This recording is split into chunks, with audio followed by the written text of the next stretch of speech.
Hello बच्चों, आज हम लोग जो है क्लास 12th के टॉपिक को कंटिन्यू करेंगे।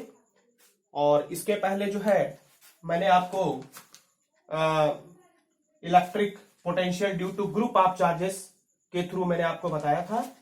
और आज जो है नेक्स्ट टॉपिक है electric potential due to an electric dipole at a general point. General point का मतलब हो गया आपको ना यहाँ तो एक्सियल कंडीशन बताया जा रहा है, ना ही इक्वाटोरियल कंडीशन बताया जा रहा है। जनरल पॉइंट का मतलब हो गया किसी भी एंगल पर हो जाए, आपसे 30 डिग्री पे कहे, 60 डिग्री पे कहे, 45 डिग्री पे कहे, तो उस पॉइंट पर हम लोग यहां पर इलेक्ट्रिक पोटेंशियल को फाइंड करेंगे। ओके, नाउ यहां पर देखिए आपके सामने ये डायग्राम मैंने बना दिया है टाइम की बचत के लिए। मैंने पहले से डायग्राम अभी बनाया, कैसे बनाया देखिए। आप ये मत समझिएगा कि एकदम ऐसे हम सीधा, ये तिरछा ही है।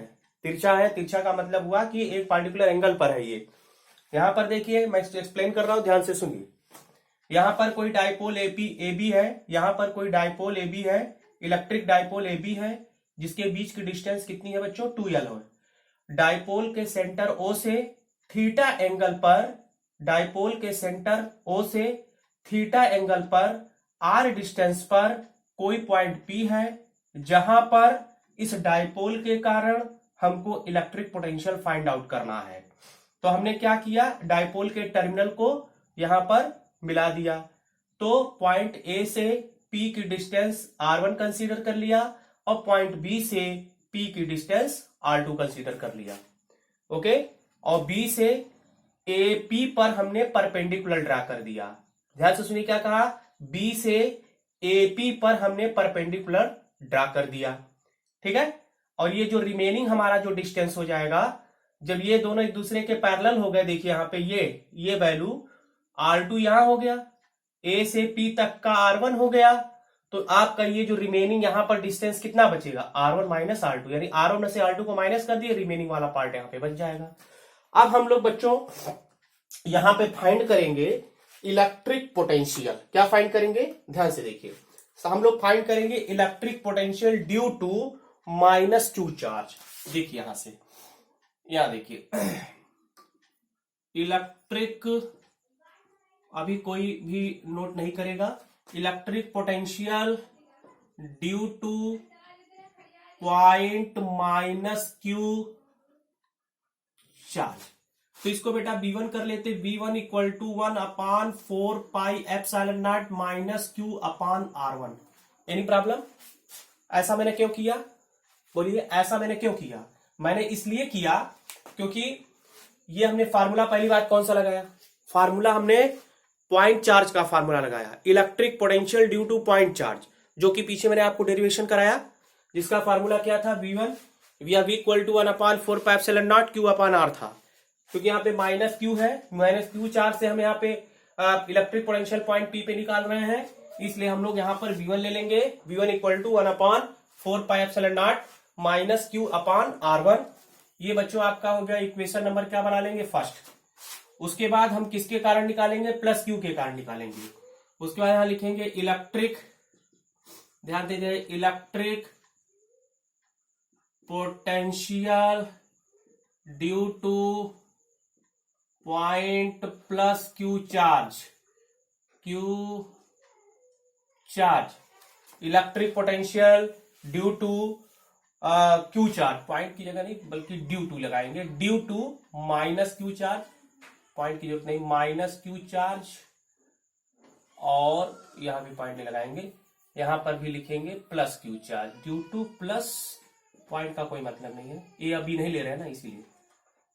तो यहां पे बताइए क्या हो गया, V2 is equal to 1/4 pi epsilon naught q/ क्या हो गया? R2, that is equation number second. Okay, अब हम लोग नेट इलेक्ट्रिक पोटेंशियल निकालेंगे। So that net electric potential at, कहां पे? At point P। तो क्या हो जाएगा? V is equal to V1 plus क्या कर देंगे बच्चों? V2 कर देंगे। अब वैल्यू रखिए, V1 की वैल्यू कितना है? 1/4 pi epsilon naught minus q/r1 plus 1/4 pi epsilon naught q/ क्या हो गया? R2 हो गया। अब हम एक काम करते हैं बच्चों कि यहां पर हम इसको इंटरचेंज कर देते। इंटरचेंज का मतलब प्लस वाली वैल्यू पहले कर देते, माइनस वाली वैल्यू बाद में कर देते। तो क्या होगा, Q अपान 4πε0 यहां पे हो जाएगा, बताइए 1/R2 माइनस 1/R1 हो जाएगा। अब यहां पर देखिए, यहां पर आगे देखते हैं, यहां पर देखते हैं, यहां तक सबको क्लियर हो गया।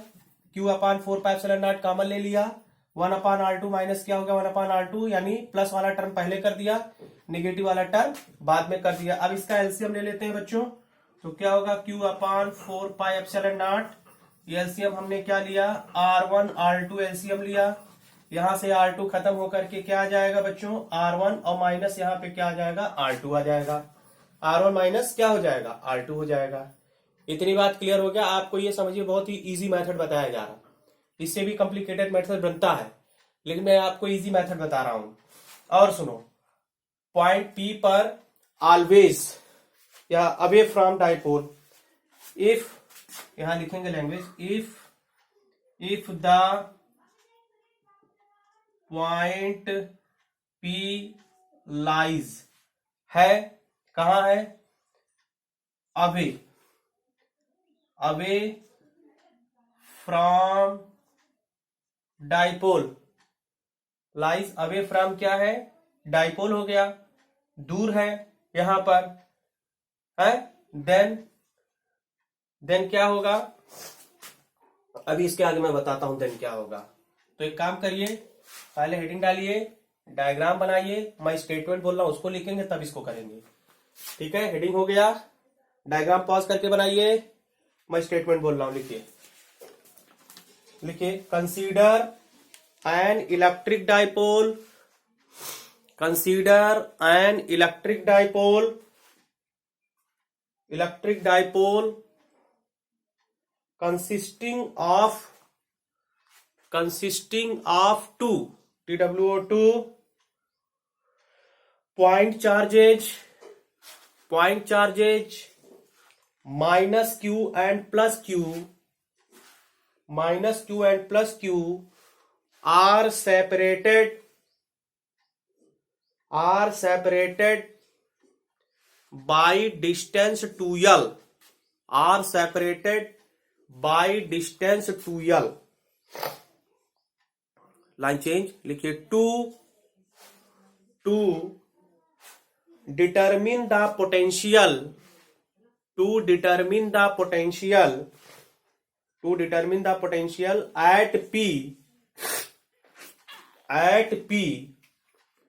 at distance r, small r, at distance r from the center O of the dipole, therefore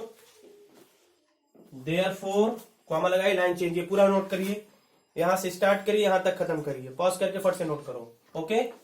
चलो अब देखिए, अब जरा ध्यान दीजिए, इसके बाद क्या होगा, जो मैंने यहां पे लिखा है देन,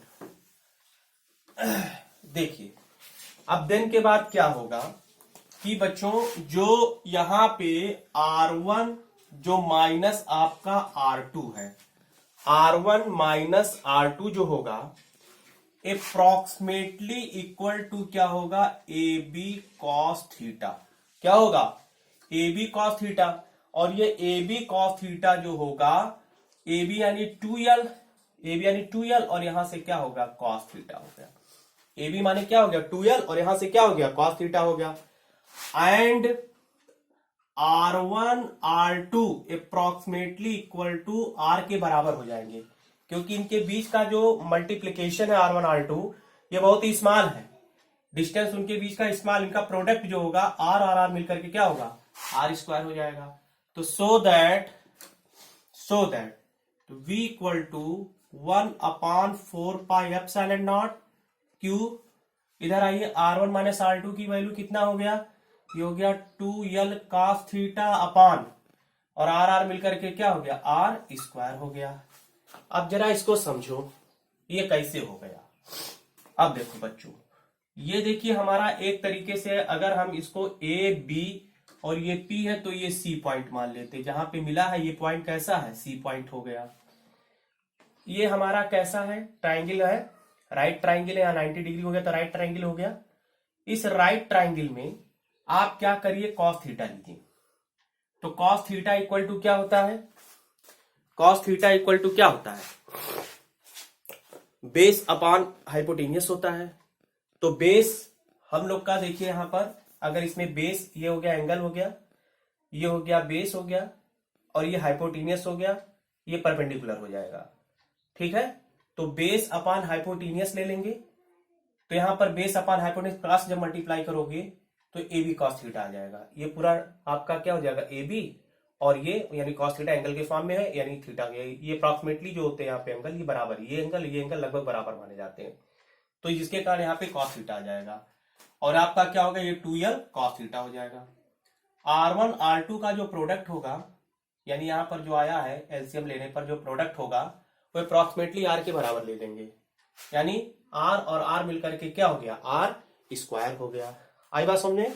देन उसके बाद क्या होगा, अब यहां पर but we know that but P is equal to क्या होता है, Q इंटू 2l। तो सो दैट अगर ऐसी बात है तो यहां V इक्वल टू क्या हो गया, 1/4πε0 Q इंटू 2l, P हो गया P कॉस थीटा अपान क्या हो गया, R स्क्वायर हो गया। देखिए ये हो गया आपको, यहाँ पे इसका यूनिट क्या मिल गया, वोल्ट मिल गया। इसका मतलब ये जो आपको इलेक्ट्रिक पोटेंशियल मिला at any condition, any condition का मतलब अभी तक ना मैंने कहा एक्सियल कहा ना इक्वाटोरियल का, एनी कंडीशन का मतलब किसी भी एंगल पे आप ले सकते हैं। यहाँ पे एंगल की वैल्यू बदल करके हमको इलेक्ट्रिक पोटेंशियल की वैल्यू मिल जाएगी। ओके बच्चों, अब नोट में 2 पॉइंट आइए। नोट में पहला पॉइंट क्या है कि एट एक्सियल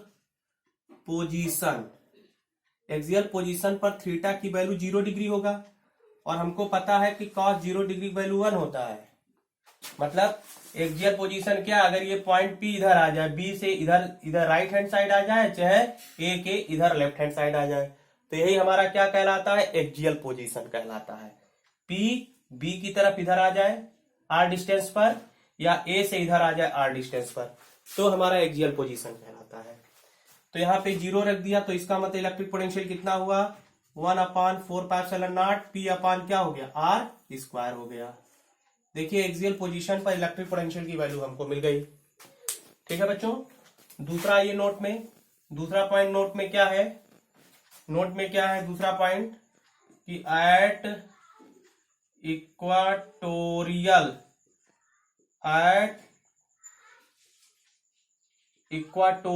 पोजीशन पर क्या लेंगे, इक्वाटोरियल पोजीशन पर थीटा की वैल्यू 90 डिग्री और कॉस 90 डिग्री की वैल्यू 0 होता है। इक्वाटोरियल पर 90 डिग्री पर ये P पॉइंट इस डाइपोल से 90 डिग्री पर आ जाए यहाँ पर, तो एंगल यहाँ 90 बन गया, तो cos 90 वैल्यू क्या हो जाएगा, 0 हो जाएगा।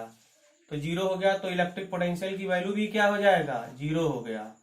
इसका मतलब एक्सियल पोजीशन पर इलेक्ट्रिक पोटेंशियल की value V equal to 1/4πε0 P upon R square होगा, और इक्वाटोरियल पोजीशन पर इलेक्ट्रिक पोटेंशियल की वैल्यू क्या हो जाएगी, 0 हो जाएगी। ओके बच्चों, पॉज करके नोट करिए। तो मेरे ख्याल से ये डेरिवेशन आपको समझ में आया अच्छे से। ये बहुत इजी मेथड है बच्चों, और भी बहुत सारे मेथड है, लेकिन ये सबसे इजी मेथड है। इसी मेथड को आप लोग सीखेंगे। चलिए आगे देखते हैं। अब अगला टॉपिक आता है, नेक्स्ट हेडिंग है, नेक्स्ट टॉपिक है इसमें equi potential surface. Equi potential surface बहुत ही इंपॉर्टेंट टॉपिक है बच्चों, इससे एवरी ईयर जो है क्वेश्चंस बनते हैं। इक्वी पोटेंशियल सरफेस से हर साल बच्चों क्वेश्चन बनते हैं।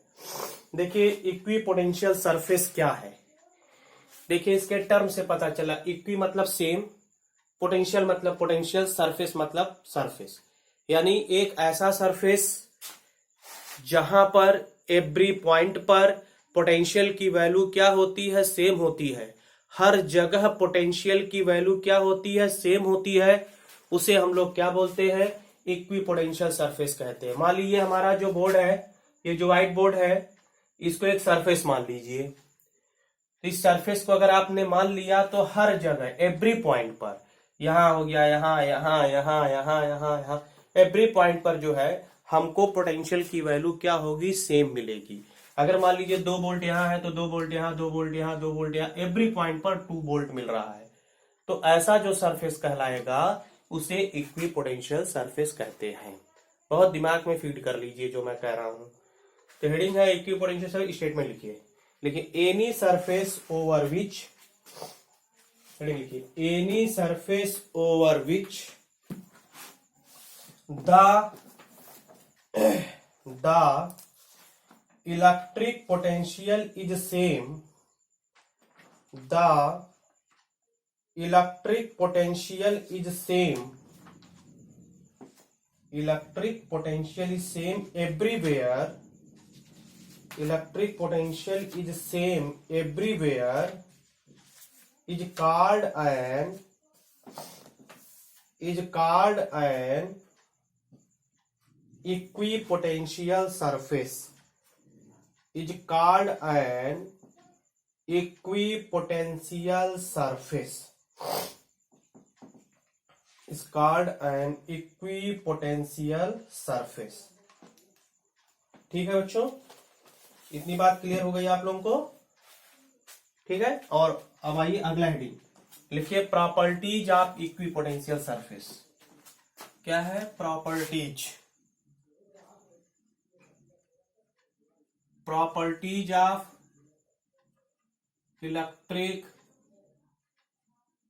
Potential surface, properties of equipotential surface.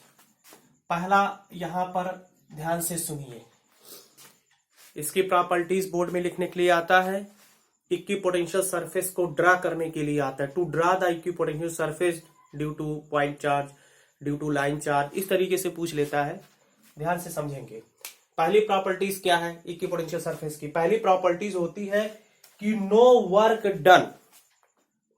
Work done in moving a charge between any two, ठीक है, any 2 point on an equipotential surface.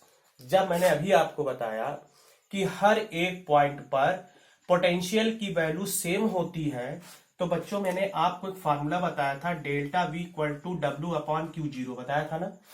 Potential क्या था, V1 minus V2 equal to W upon Q0, या VA minus VB बताया था, ये 2 point के बीच का।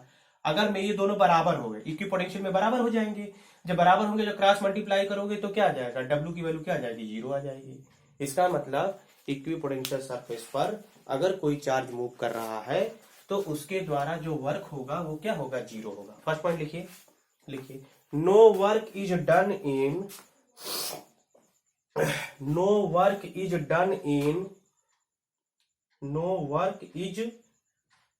इन moving a charge between any 2 points, TWO2 रहेगा, any 2 points on an equipotential surface,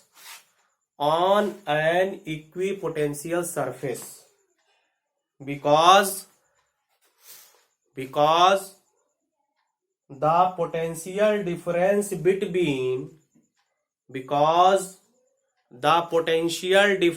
between any 2 points, TWO2, any 2 points on the surface is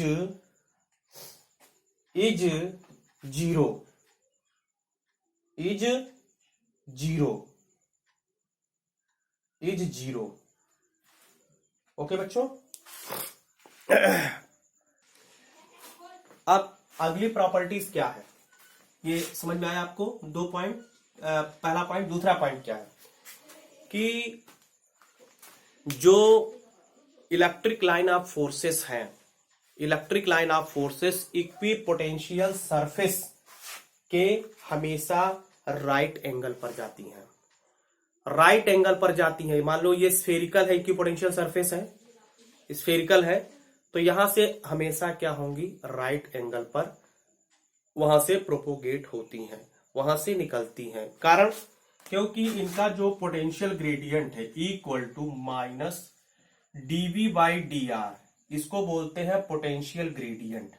जब हमारा potential हर जगह सेम हो गया बच्चों, तो ये तो ऊपर की वैल्यू जीरो हो गई, बोलो ये जीरो हो गई, और इसको जब डिवाइड करोगे तो क्या होगा, जीरो आ जाएगा। तो इसका मतलब इसका जो पोटेंशियल ग्रेडियंट है वो जीरो होता है। इसका मतलब कोई भी वर्क नहीं होगा। जब कोई वर्क नहीं होगा तो हमारी जो इलेक्ट्रिक लाइन ऑफ फोर्सेस होंगी वो हमेशा नॉर्मल निकलती हैं, हमेशा सरफेस के क्या होती हैं, परपेंडिकुलर वहां से प्रोपोगेट होती हैं। अगर हम पैरेलल कर देते हैं तो हमको एक पार्टिकुलर डायरेक्शन मिल जाएगा, और जो पार्टिकुलर डायरेक्शन होगा टेंजेंट ड्रा करने पर, तो उससे क्या होगा, हमको एक डायरेक्शन मिलने पर उसका वर्क हमको वहां पे प्रोसीड होगा। इसलिए हमेशा इक्वी पोटेंशियल सरफेस पे क्या हो जाएगा, इलेक्ट्रिक लाइन ऑफ फोर्सेस हमेशा सरफेस के नॉर्मल निकलती हैं। लिखिए सेकंड पॉइंट, लिखिए the electric field and hence lines of force, the electric field and hence lines of force are everywhere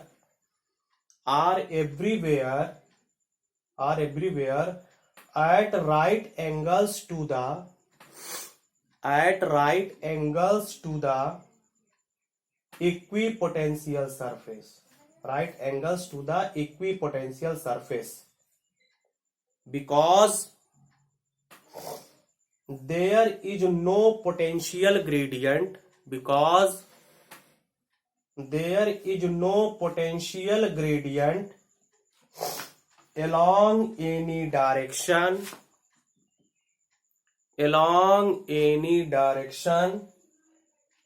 parallel to the surface,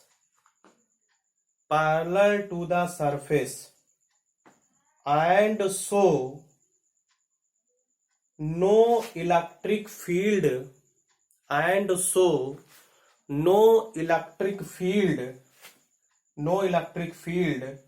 parallel to the surface, bracket में इसको show कर दीजिए, equal to minus DB by D R equal to zero, इसको bracket में show कर दीजिए। ठीक है, थर्ड पॉइंट आइए। तीसरा पॉइंट देखिए बच्चों क्या है, थर्ड पॉइंट। अभी मैंने आपको जो फार्मूला बताया, क्या बताया बताइए, equal to minus DV by क्या बताया, डी आर, या और हम इसको लिख सकते हैं is inversely proportional to R लिख सकते हैं। इसका मतलब ये हमको क्या यहां पे बता रहा है, यहां पर ये बता रहा है कि equipotential are closer together where electric field is stronger. Equipotential अगर बहुत पास में है, इक्वी पोटेंशियल सरफेसेस अगर बहुत ही पास में है, बहुत ही नजदीक है, बहुत ही पास में है, तो वहां पर इलेक्ट्रिक फील्ड क्या होगी, स्ट्रॉन्गर होगी। और अगर दूर है तो वहां इलेक्ट्रिक फील्ड क्या होगी, वीकर होगी। क्योंकि इसमें देखिए इनवर्सली रिलेशन है। इनवर्सली रिलेशन का मतलब क्या होता है, अगर ये वैल्यू ज्यादा हो गया तो ये वैल्यू क्या हो गया, कम, और अगर ये कम हो गया तो ये वैल्यू क्या हो गया, ज्यादा हो गया। तो E is inversely proportional to 1 by क्या हो जाएगा, R हो जाएगा। तो थर्ड पॉइंट लिखिए equipotential surfaces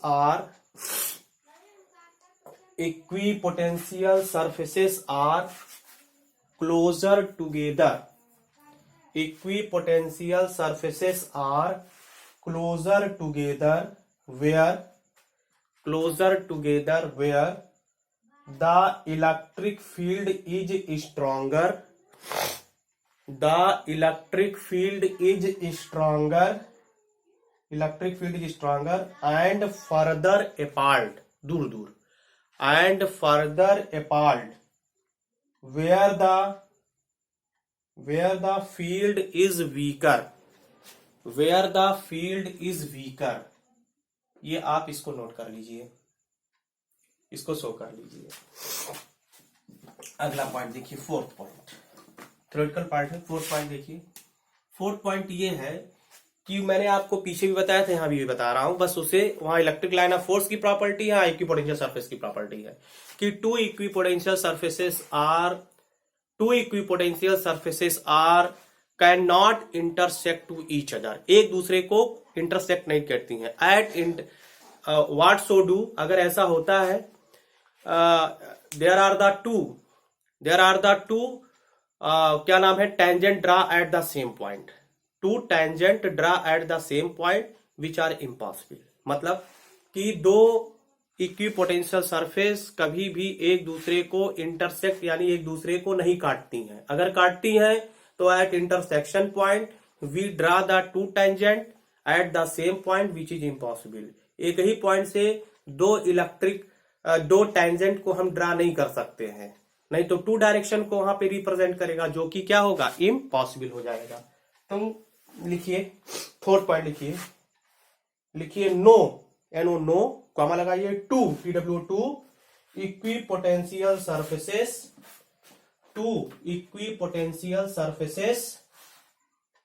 can intersect each other,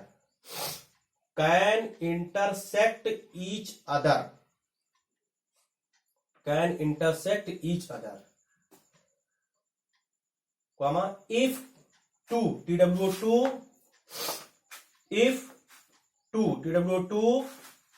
equipotential surfaces intersect each other, then at the point of intersection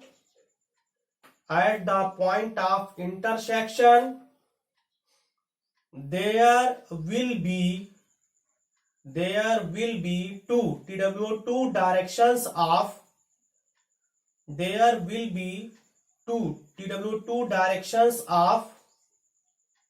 electric field, which is impossible, जो कि क्या है, इम्पॉसिबल हो गया, विच इज इम्पॉसिबल। तो बच्चों ये हम लोग का क्या हो गया, properties of electric potential surfaces हो गया। तो आप ये 4 पॉइंट है, इनको दिमाग में रखिएगा बच्चों, इससे क्वेश्चन हमेशा बनता ही बनता है, ठीक है। अब अगला हेडिंग आइए, equipotential surfaces of various charge system. अगला हेडिंग है equipotential surfaces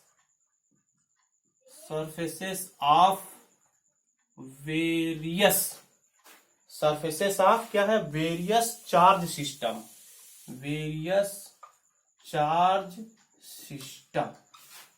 equipotential surfaces of various charge system. देखिए इसमें कोई मुझे एक्सप्लेनेशन नहीं देना है, खाली मैं आपको एक सिस्टम बता दे रहा हूं, उसके थ्रू आपको समझ लेना है। नंबर 1, डायग्राम को ड्रा करते चलना है, इससे आता है। पहली बात तो हम लोग का किसके है, पॉजिटिव पॉइंट चार्ज। हम लोग इक्विपोटेंशियल सरफेस जाएंगे, पॉजिटिव हेडिंग डालेंगे, पॉजिटिव पॉइंट चार्ज। देखिए मेन हेडिंग क्या है, equipotential surfaces of various charge system, जिसमें पहला क्या है, पॉजिटिव पॉइंट चार्ज। जैसे मान लीजिए यहां पर कोई पॉजिटिव पॉइंट चार्ज है, कैसा है, पॉजिटिव पॉइंट चार्ज हो गया, यानी प्लस हम लिख सकते हैं, प्लस ये पॉजिटिव पॉइंट चार्ज हो गया। तो आप बताइए इसके थ्रू इक्विपोटेंशियल सरफेस कैसे ड्रा होगा। तो सिंपल सी बात है, इसके चारों तरफ ऐसे डॉटेड लाइन ड्रा कर देंगे। ये देखिए ये इक्विपोटेंशियल सरफेसेस है, ड्यू टू क्या हो गया बच्चों, पॉइंट चार्ज हो गया। एक और बना लेते हैं, ड्यू टू पॉइंट चार्ज हो जाएगा, क्लियर। और यहां से आपको पता है इलेक्ट्रिक लाइन ऑफ फोर्सेस निकलेंगी कि नहीं निकलेंगी, पॉजिटिव चार्ज से। अभी होती है ना कि ये देखिए electric line of forces surface के क्या होती है, परपेंडिकुलर, अभी मैंने आपको बताया था। तो ये आपका हो गया लाइन ऑफ फोर्स। क्या हो गया? लाइन ऑफ फोर्स हो गया। और ये जो डॉटेड लाइन है बहुत सारी यहां पर, कई सारी है यहाँ पे, ये है आपका क्या? Equi potential. क्या है? इक्वी पोटेंशियल है। यानी ये सरफेस और ये सरफेस इक्वी पोटेंशियल है। ये सरफेस, ये सरफेस, ये सरफेस इक्वी पोटेंशियल, ये सरफेस, ये सरफेस, माने सभी के सभी ये इक्वी पोटेंशियल है। अगर आपको बोर्ड में आता है to draw the equipotential due to point charge, तो सीधा सीधा आप ये बना दीजिएगा। ओके, नोट कर लीजिए, पॉइंट चार्ज डाल करके हेडिंग ये ड्रा कर लीजिए, ड्रा करने के लिए आता है। ठीक है बच्चों। अब अगला ये सेकंड पॉइंट, सेकंड पॉज करके बना लेंगे। सेकंड आइए, इसका सेकंड पार्ट है, दूसरा है, अब हम लोग को इक्वल एंड अपोजिट चार्जेस के थ्रू जो है इक्वी पोटेंशियल सरफेस को ड्रा करना है। तो यहां पे दूसरा हेडिंग है equi potential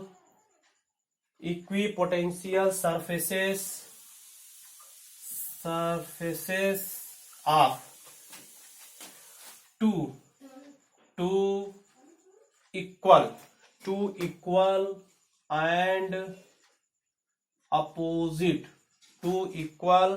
and opposite point charge. Two equal and opposite point charge. Equipotential surfaces of two होना चाहिए, इक्वल होगा, अपोजिट पॉइंट चार्ज होगा। देखिए बच्चों, इसको हम लोग कैसे बनाएंगे? जैसे दो पॉइंट चार्ज है यहाँ पे, ठीक है, एक जो है पॉजिटिव पॉइंट चार्ज हो गया और एक हो गया हम लोग का निगेटिव हो गया। ये पॉजिटिव पॉइंट चार्ज हो गया, निगेटिव होगा, चाहे पॉजिटिव हो बच्चों चाहे निगेटिव हो। हम लोग को पता है कि electric line of forces positive से निकलती हैं, निगेटिव की तरफ जाती हैं, पॉजिटिव से निकलती हैं, निगेटिव की तरफ जाती हैं, पॉजिटिव से निकलती हैं, निगेटिव की तरफ जाती हैं। ये देखिए, ये आपने प्रॉपर्टी तो पढ़ा ही था इलेक्ट्रिक लाइन ऑफ फोर्सेस का। बोलिए, अब हम लोग क्या करेंगे? जब बताइए दोनों का, यहां पर देखिए, बहुत गौर से सुनिए। तो हम लोग अब हम लोग क्या करेंगे बच्चों? यहां पे जो है, यहां पर हम लोग इक्वी पोटेंशियल सरफेस को ड्रा करेंगे। तो ड्रा करिए, देखिए, ये देखिए, ये देखिए, ये देखिए, कुछ खास बात आप देख रहे हैं इसमें, कुछ खास बात जरूर देख रहे होंगे। अभी इसको जरा बना लें, तब आपको हम बताएं खास बात क्या है इसमें।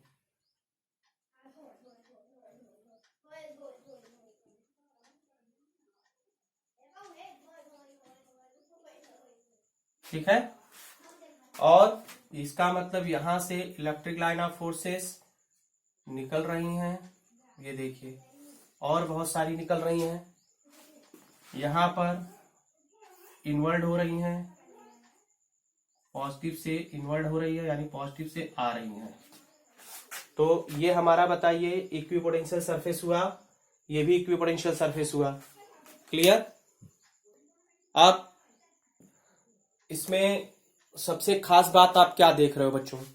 सबसे खास बात आप यही देख रहे हो कि जो ये इक्वी पोटेंशियल सरफेस मैंने ड्रा किया है, इसमें अपोजिट चार्जेज होने के कारण यहाँ अट्रैक्शन होगा। अट्रैक्शन का मतलब ये देखिए, बहुत पास पास में होगी इक्वी पोटेंशियल सरफेस, और इधर वाला क्या हो गया? दूर हो गया। तो मैंने कहा था कि जहां पे इक्वी पोटेंशियल सरफेसेस बहुत क्लोजर होंगी वहां पे स्ट्रॉन्गर फील्ड बनेगा, और जहां पर वीकर होगा वहां पर क्या होगा? आपका जहां वीकर होगा वहां पे डिस्टेंस ज्यादा दूर होगा। तो यहाँ पे अपोजिट चार्जेस होने का अट्रैक्शन हो गया, इसलिए देखिए बहुत क्लोज हो गए, और यहाँ पर क्या हो गई? दूर हो गई। ये देखिए क्लोज हो गया, यहाँ पर क्या हो गया? दूर हो गया। यही इसमें खास बात है बच्चों, ड्रा कर लीजिए। अब उसके बाद हम लोग ड्रा करेंगे इक्वी पोटेंशियल सरफेस, ठीक है, इक्वल पॉजिटिव चार्जेस के थ्रू ड्रा करेंगे। Equipotential surface of two equal equal क्या होना चाहिए, positive charge, equal positive charge, equal positive charge के थ्रू ड्रा होगा। अब इसमें देखिए इसको मिटाना पड़ेगा और उसको देखिए हम फिर से ड्रा करके बताते हैं। तो वहां पे तो आपका समझिए एक तरीके से अगर क्वेश्चन पूछता है डाइपोल के थ्रू इक्विपोटेंशियल सरफेस ड्रा करिए, तो डाइपोल में एक पॉजिटिव होता है एक निगेटिव होता है, इक्वल एंड अपोजिट चार्ज कहे तब उसके थ्रू होगा, अगर डाइपोल के कहे तब हो गया, तब हो जाएगा इसके पहले वाला। तो यानी दोनों का आंसर सेम है, ठीक है।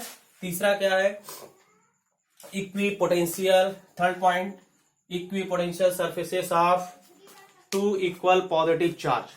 अब बच्चों यहां पर हम लोग बहुत ही गौर से समझेंगे किस तरीके से, जैसे ये आपका ये पॉजिटिव चार्ज हो गया और इससे कुछ डिस्टेंस पर यहां पर भी क्या हो गया, पॉजिटिव चार्ज हो गया। और अब यहां पर हम इसको ड्रा करते हैं। ड्रा करने का मतलब हो गया, देखिए किस तरीके से ड्रा होगा, ये देखिए, ये देखिए यहां पे ड्रा हो जाएगा इस तरीके से, इक्विपोटेंशियल सरफेसेस हम लोग ड्रा कर देंगे, ये देखिए आ गया। अब यहां पर इसमें खास बात ये होगी, ये हो गया, ये हो गया। अब देखिए सिमिलर होने के कारण बच्चों क्या हो रहा, रिपेल हो रहा है कि नहीं हो रहा है। अब इधर भी हम लोग का रिपल्सन होगा। देखिए इसको बनाना आपको आना चाहिए, अगर आप नहीं बना पाओगे तो नंबर आपके कैंसिल हो जाएंगे, नंबर कट जाएंगे। देखिए है कि नहीं, ये इस तरीके से हम लोग यहाँ पे ड्रा कर लेंगे, ठीक। और इससे इलेक्ट्रिक लाइन ऑफ फोर्सेस क्या होंगी, दूर जाएंगी, इससे इलेक्ट्रिक लाइन ऑफ फोर्सेस दूर जाएंगी इससे, क्योंकि सिमिलर चार्जेस होने की वजह से क्या हो रहा है, रिपल्शन होगा कि नहीं होगा। वैसे बच्चों यहाँ पर भी रिपल्शन हो जाएगा, इसमें भी सिमिलर चार्ज होने की वजह से। ये देखिए ये रिपल्शन हो गया, यहां से रिपल्शन हो गया और यहां से रिपल्शन हो गया। तो इस तरीके से बहुत सारे हम लोग ड्रा कर सकते हैं, कोई दिक्कत वाली बात नहीं है। देखिए ये भी हो गया, चलिए ये भी हो गया, ये देखिए हो गया ना। तो आपने क्या कर दिया, यहाँ पे equipotential surfaces of two equal positive charge के थ्रू हो गया, ठीक है। इसको पॉज करके नोट कर लीजिए। और लास्ट इसका आ जाएगा फोर्थ पॉइंट, ये सब बोर्ड में आते हैं। अब यहां पे चौथा है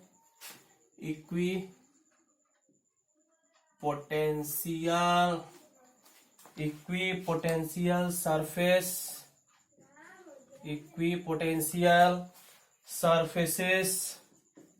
for a uniform electric field, equipotential surfaces for a uniform electric field. अब इसमें हम लोग को यूनिफॉर्म इलेक्ट्रिक फील्ड के थ्रू इक्विपोटेंशियल सरफेसेस को बच्चों ड्रा करना है। तो अभी जो है पहली बात देखिए, सॉरी, यूनिफॉर्म इलेक्ट्रिक फील्ड क्या होता है बताइए। Uniform electric field is those field in which electric line of forces parallel to each other and they are located equidistance, बराबर दूरियों पर होंगे, लोकेट होंगे और उनके बीच की प्रॉपर क्या होगी, एक डिस्टेंस होगी, ठीक है। इसका मतलब ये जो हमने आपके सामने बनाया है, ये एक तरीके का इक्विपोटेंशियल सरफेसेस ड्रा हो रहा है, ठीक है।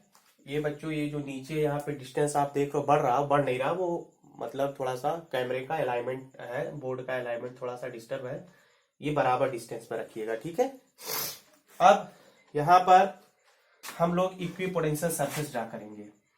कैसे ड्रा करेंगे देखिए, यहाँ पर ये देखिए, इसको हम प्रोसीड करते हैं, इसको आगे की तरफ बढ़ा देते हैं।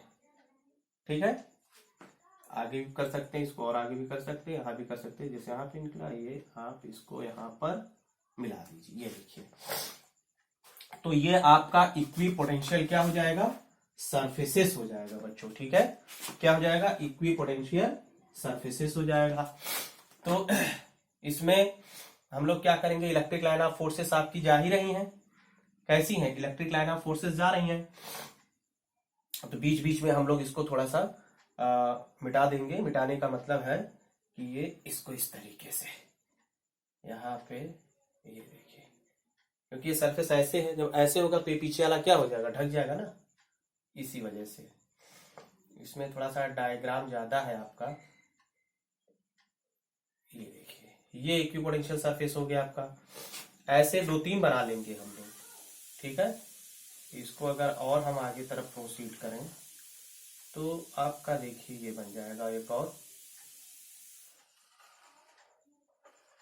ये देखिए, ऐसे मिला दीजिए। देखिए आपका यहाँ पर भी क्या बन गया, इक्विपोटेंशियल सरफेस बन गया कि नहीं बन गया, बोलिए। ये देखिए, इसको ऐसे कर दीजिए, यहाँ मिटा दीजिए, यहाँ आगे पीछे कोई दिक्कत नहीं है, मिटा दीजिए ऐसे। ठीक है, ये आपका इक्विपोटेंशियल सरफेस यहाँ पे बन जाएगा।